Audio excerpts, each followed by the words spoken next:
Hello everybody, I am Dr. Sampurna Ghosh, ENT consultant in Medicover, Hyderabad. I am going to discuss my experience about the ENT related problems which is coming in the third wave.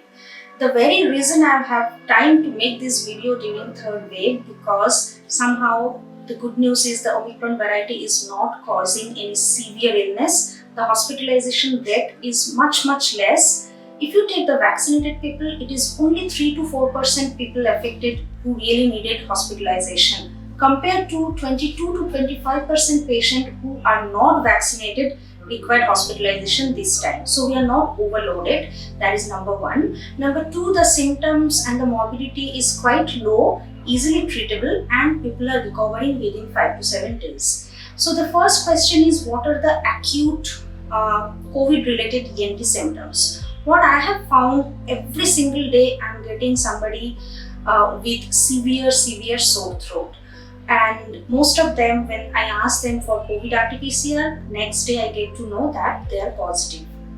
What are the chronic, or I would say sequelae of COVID which manifest in the ENT diseases? So that has quite a lot of varieties actually. Lot of people, the fever, body pain or headache was very mild. They recovered very surprisingly very fast. But after 7 days, they developed acute sinusitis.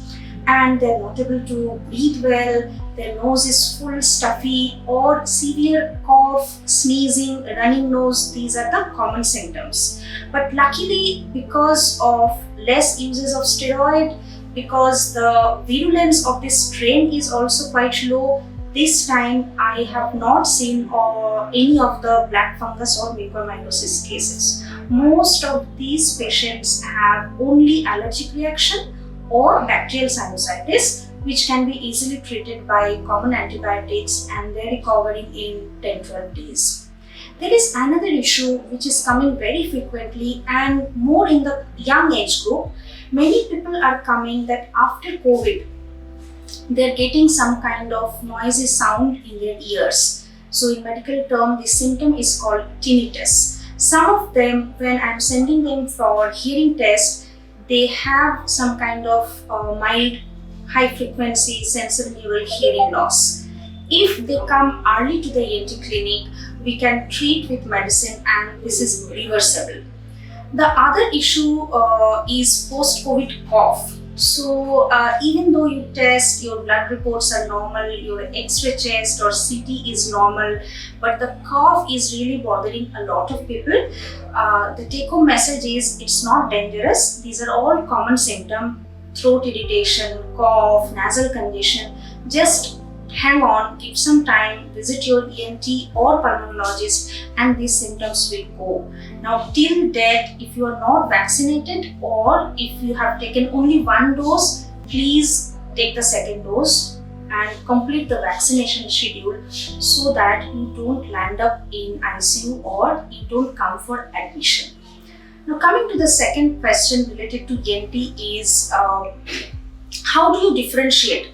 Like, is it just a tonsillitis or is it a COVID or Omicron related sore throat? That calls for some clinical experience and judgment on the doctor's side. Like when there is a tonsillitis, the tonsil looks different. Like the strep throat, usually there will be white patchy areas on the tonsil. There will be some tender lymph node in the neck. But these people who are coming with saying severe throat pain, not even able to take liquid food, it's so bad, but the tonsil doesn't look that bad. The tonsil or the pharynx is not that red, it doesn't look that angry as compared to what we see in the other tonsillitis variety. So there are some subtle features which the doctor or the ENT who sees the throat regularly can differentiate very well, whether it is our common age-old tonsillitis or whether it is Omicron-related sore throat.